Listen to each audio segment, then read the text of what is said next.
Hey, have you heard of TrueNorth.bet? I have now. It's built up from the ground to be the credible, dependable, safe gaming experience for Canadians like you. Because that's what you were looking for, right? Yeah, it is. How'd you know that? Well, it's just one of those things. Adam wasn't talking to you. He was talking to you. That's right. You, who are here with us in the room. TrueNorth.bet focuses exclusively on Canada and Canadian players. TrueNorth.bet takes pride in having the best customer service on the market, and that actually is really important when it comes to gaming. They're professional, they're efficient, and they are built for you.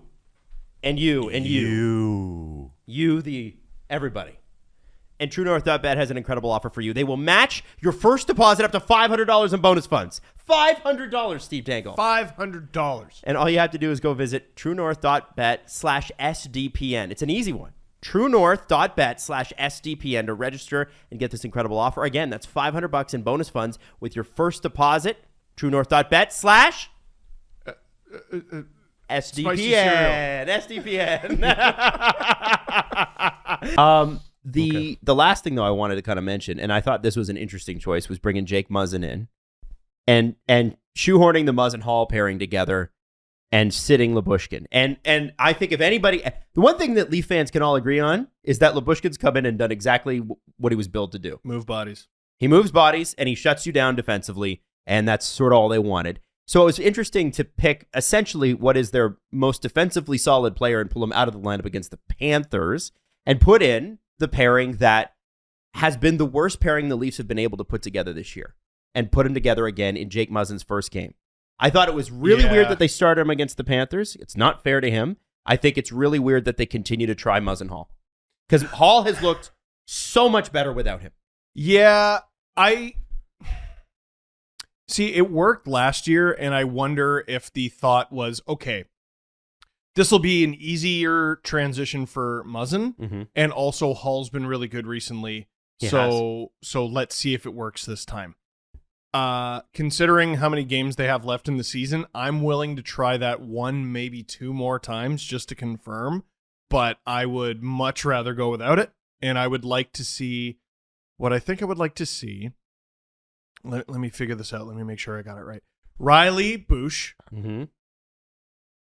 Sure, Gio Liljegren, but as the third pair. Yeah. Second pair, Muzzin Brody.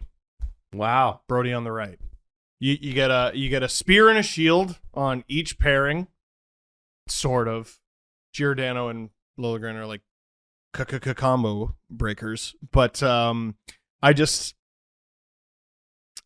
ain't it, man. Supposedly that pairing was on for 5 goals. Oh, they before the 5 goals were even scored, they were atrocious though. Like you could see it, and you can't. You can't. They were the weakest part out there when it was 5-1. Yeah, and like big for nothing. That's the biggest pair out of the 3. Big for nothing. Well, Muzzin threw some hits. It's so what? So what? It's gotta be. It's move people from in front of the net. Fuck a hit. Throw 0 hits as long as you move people from the front of the net. If you have 0 hits, but also 0 goals against because you did your job and moved people from the general vicinity of where goals are scored, come on! That pair drives me nuts. Someone tell Gio he can't get away with everything. Okay, that was such a shitty penalty. What was he doing? Gio, he's old and he thinks he can get away with everything. Yeah. And he can't. It was needless.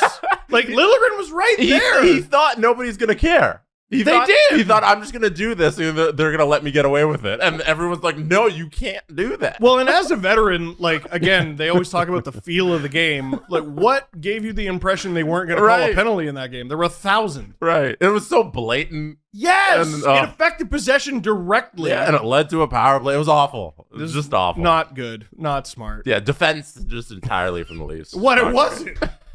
It was the second I... Not good. What do you call it? No, because in real time, I was like, oh, it's icing. Yeah. Oh, there's a penalty. Oh, Gio looks upset. And they showed the replay. I'm like, you're an idiot. Like, why did you... Yeah, and what's he smashing his stick against the glass for? Like, why'd you call it? I committed an infraction, but why'd you call it? Yeah. What happened to my sport? They started calling the rules, I suppose. Like, listen, I like him. I do. I like him, but he does do some silly goose things. He does. And I would like him to not. I like it in the sense that I hope he gets away with some stuff to come the playoffs, but that's too far. You're never going to get away with that, though. Right, that's what I'm saying. You can get away with dirty stuff. You're more likely to get away with punching someone in the face after the whistle Yes. than you are with affecting possession before the whistle. Speaking of the tripping after the whistle. Oh, man. Beauty. Yeah. Do you remember who tripped so him? much happened, dude. There was 13 goals. I forget who got. I think it was Brody who got tripped because Bunting went in there and pushed somebody, and then the Florida Panthers player came back and tripped him, and it came after the whistle, and they called it a tripping call. They did? Yes.